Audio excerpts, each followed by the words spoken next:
Okay, let me start with a quote. Let both sides explore what problems unite us instead of behavior or belaboring those problems which divide us. John F. Kennedy. We like to compare Barack Obama, President Obama, to John F. Kennedy.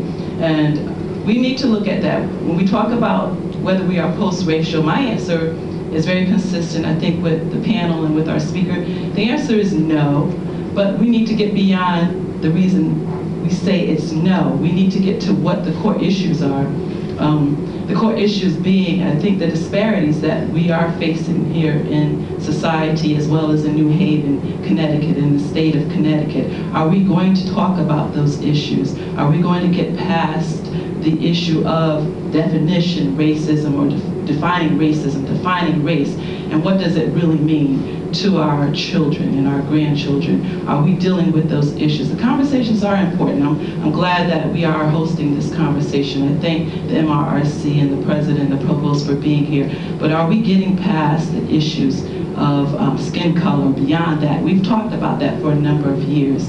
Since I've been here for 4 years, we've talked about white privilege, we've talked about discrimination, but then are we going to really address the core issues of the high disparities in the dying rate here in the state of Connecticut? Teresa talked about African American women with breast cancer, and the incidence rates are very high, the cardiovascular diseases. What are we doing as far as educating our young people to take better care of themselves, even to simply love themselves in the community? We're not doing a great job with that.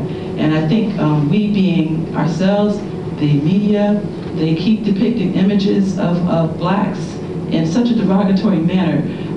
What message does that send to our children? You know, when they see images of young men with their pants down, or young men going to prison, do they believe that they have an opportunity to advance in society? And the message to me that President Barack Obama sends, as well as his wife, Michelle Obama, is that yes, there is hope. Yes, there are opportunities available to you as an individual and to your children.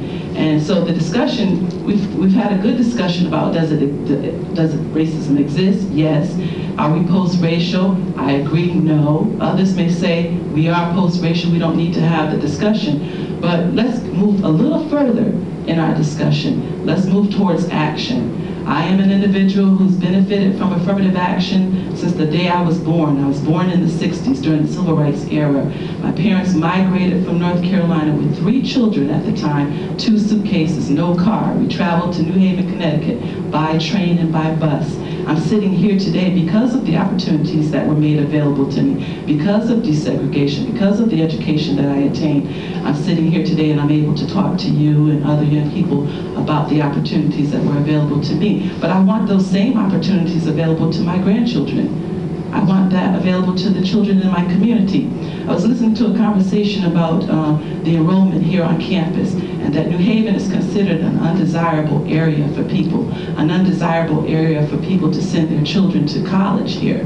What's undesirable about New Haven, and why is it such an undesirable community? I grew up here in New Haven. I was raised in New Haven, and I benefited from a lot of opportunities in New Haven. But what images are being depicted to people continually? What stereotypes are being depicted to people continually about blacks that live in New Haven, minorities that live in New Haven? And then that image, that stereotype is perpetuated. And I'm angry. I shouldn't be angry. You know, someone talked to me, Marcia, don't try to show the angry side of you in the conversation. But I tell you, just in doing the research about this question of are we post-racial, and to see the number of attacks against President Obama, against his wife, the cartoons, it makes me upset. It makes me upset that, one, if we are educated, as we were told that we should be, go to school, get an education, it'll open doors for you, and you're still ridiculed, your opinion is still not respected. Are we post-racial? No. But I do want you to respect me because I am a black woman, because I have attained certain levels of education, but not only that, because I'm a good citizen. I try to raise my children to be good citizens, but when I walk into a room, are my opinions valued?